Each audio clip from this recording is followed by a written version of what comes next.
Welcome to explore world with Navida. दोस्तों, film industry खूबसूरत जिस्मों, handsome smart लोगों और खूबसूरत चेहरों का एक मेला है। मगर यहाँ कुछ ऐसे किस्से कहानियाँ भी हैं कि कई अदाकारों या अदाकाराओं के हिस्से में कामयाबियाँ आईं और वो तवील अरसे तक इंडस्ट्री में राज करते आए। मगर कुछ ऐसी भी कहानियां हैं उन अदाकारों या अदाकाराओं की जो महज चंद साल इंडस्ट्री का हिस्सा रहे, मगर उन्होंने अपनी शानदार अदाकारी से लोगों पर गहरा तासुर छोड़ा। दोस्तों, हमारे बड़ी बूढ़ियों के मुताबिक, जैसे कि हर घर में होती हैं दादी, नानी, फूफो, खाला, ताई, चची, उन लोगों के मुताबिक अगर कोई लड़की दनदनाती हुई बेबाकी से सामने आकर खड़ी हो जाए तो उनको वो जरा भी नहीं भाएगी। हाँ, अगर कोई लड़की दूर बैठी अखियों के झरोकों से शर्माए, लिजाए, मुस्कुराए तो वो सबको अच्छी लगती है।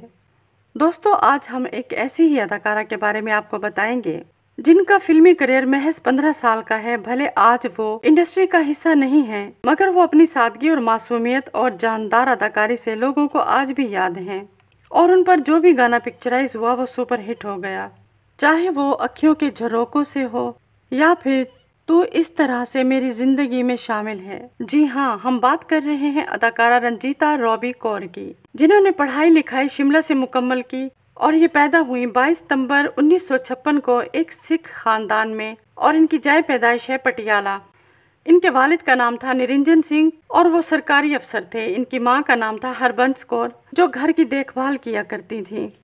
इनकी 4 बहनें और एक भाई है। इनकी एक बहन रुबीना भी अदाकारा थी और उन्होंने रवीना टंडन के भाई राजीव टंडन के साथ फिल्म एक मैं और एक तू में काम किया था। दोस्तों, रंजीता अभी शिमला में convent of Jesus and Mary में पढ़ रही थी। तभी उन्होंने एक वजंती माला की फिल्म देखी जिसमें वजंती माला की एक्टिंग से वो बहुत मुतासिर हो गई थी और उन्होंने उसी वक्त ये फैसला ले लिया था कि आगे जाकर एक्टिंग में ही अपना करियर बनाना है, जिसके लिए उन्होंने रिसर्च करना शुरू किया कि फिल्म इंडस्ट्री तक जाने के कौन से रास्ते हैं। उन्होंने film and television institute India में दाखिला ले लिया और एक्टिंग कोर्स करने लगी।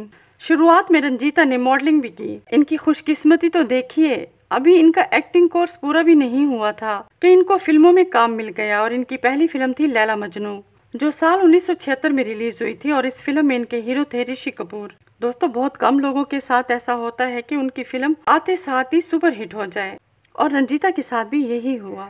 और इसके बाद रंजीता की बाद में आने वाली 3 फिल्में लगातार बॉक्स ऑफिस पर ब्लॉकबस्टर साबित हुई। दोस्तों, पहली फिल्म सुपर हिट होने के बाद रंजीता को BR फिल्म्स और राजश्री फिल्म जैसे बड़े बड़े बैनर की फिल्में मिली। इस फिल्म में इन्होंने कैंसर पेशेंट का रोल अदा किया था और इनकी मौत आज भी लोगों को रुला देती है। रंजीता की फिल्मों में लोगों की दिलचस्पी देखने के लायक होती थी और ये लगातार एक के बाद एक हिट फिल्म दे रही थी और उस दौर के सभी बड़े अदाकार और फिल्म प्रोड्यूसर डायरेक्टर्स रंजीता के साथ ही काम करना चाहते थे और उसे अपनी फिल्म की हीरोइन बनाना चाहते थे।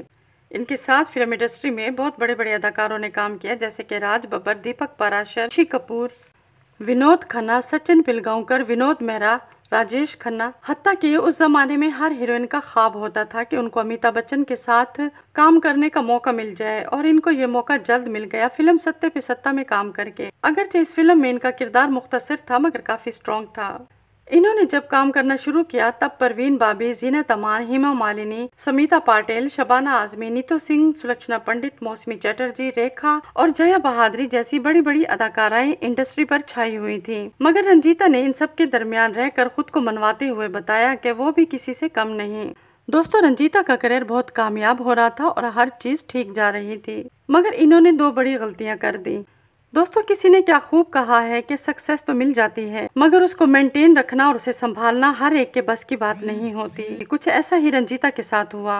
उन्होंने चंद ऐसी गलतियां कर दी जिसकी वजह से तकदीर ने इनके आसमान की बुलंदियों तक जाते करियर को जमीन पर लाकर पटख दिया। 15 साल करियर में 47 फिल्में करने वाली रंजीता कौर साल 1990 के आगाज में ही फिल्म इंडस्ट्री छोड़ गई थी। उनकी 2 बड़ी गलतियां थी। एक तो रंजीता के कामयाब करियर की वजह ये थी कि वो सिलेक्टिव फिल्में कर रही थी और बड़े बड़े बैनर के साथ काम कर रही थी, मगर इसी दौरान उन्होंने हर तरह की फिल्में साइन करना शुरू कर दी। और दूसरी गलती ये की कि उन्होंने सिर्फ मिथुन के साथ फिल्में साइन करना शुरू की, क्योंकि मिथुन चक्रवर्ती उन दिनों स्ट्रगलिंग पीरियड में थे जबकि रंजीता कौर सुपरस्टार बन चुकी थी। रंजीता और मिथुन एक साथ कई फिल्में कर रहे थे, जिसका रिजल्ट ये निकला कि रंजीता की ज्यादातर फिल्में फ्लॉप होने लगी।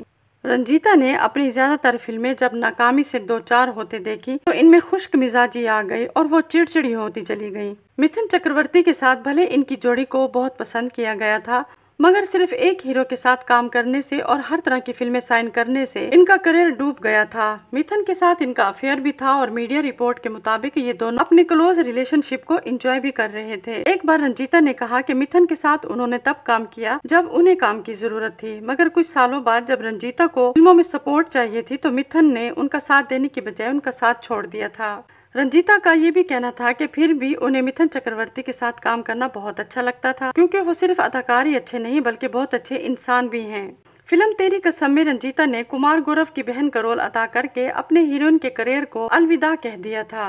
दोस्तों, रंजीता कौर से जुड़ी एक और बात भी आपको बताते चले कि उनको बड़े बड़े बैनर की फिल्में कैसे हासिल हुई और उनका कामयाब करियर किसके कंधे पर था। रंजीता ने जब एक बार देखा कि assistant director Riku Rakesh set पर हर नामुमकिन चीज को मुमकिन बना देते हैं, तो वो रिकू राकेश की इस खासियत से काफी इम्प्रेस हुई और उन्हें अपना सेक्रेटरी रख लिया। रिकू राकेश ने भी उनका बड़ा साथ दिया और उन्हीं की वजह से इनको बड़े बड़े बैनर की फिल्में हासिल हुई। रंजीता की आखिरी फिल्म थी गुनाहों के देवता, जो मिथुन चक्रवर्ती के साथ थी। इसके बाद भी रंजीता ने कुछ टीवी ड्रामों में भी काम किया।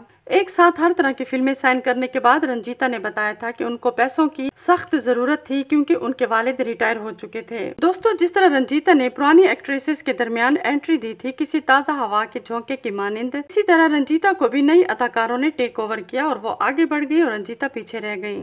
साल 1990 में रंजीता ने रात मसंद से शादी की, जो हीरो के ताजर हैं, और अमेरिका में उनके कई सुपर स्टोर हैं 7-Eleven के नाम से। इन दोनों का एक बेटा है सिकाई मसंद, जो आजकल अपने बाप के साथ बिजनेस में उनका हाथ बटा रहा है। शादी के बाद रंजीता अमेरिका चली गई थी, मगर फिर इंडिया वापस आती रही। कुछ फिल्मों में काम भी करती रही, मगर वो फिल्में नाकाम होती चली गयी, जिस वजह से उन्होंने मुकम्मल फिल्मों से रिटायरमेंट ले ली, ये सोच कर कि अब यहाँ उनकी दाल नहीं गलने वाली।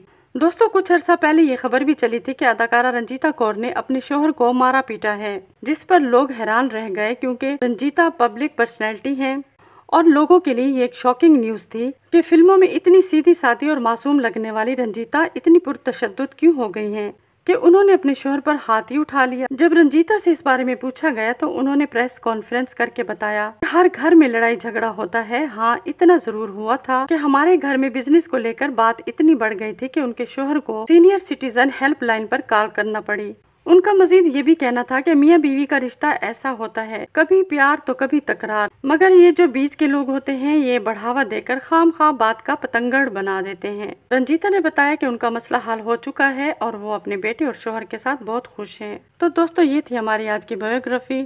ऐसी भी मजीद कहानियाँ आपके सामने लेकर आती रहूंगी। वीडियो पसंद आए तो लाइक करें। अदाकारा रंजीता अगर आपकी पसंदीदा एक्ट्रेस है तो उनके लिए कमेंट करें। वीडियो को ज्यादा से ज्यादा अपने दोस्तों के साथ शेयर करें। मजीद अपने पसंदीदा अदाकारों और अदाकाराओं की मुकम्मल बायोग्राफी जानने के लिए चैनल को कर दें सब्सक्राइब। मिलते हैं अगले किसी मजेदार सी बायोग्राफी के साथ। तब तक अपना ढेर सारा ख्याल रखें। Thanks for watching.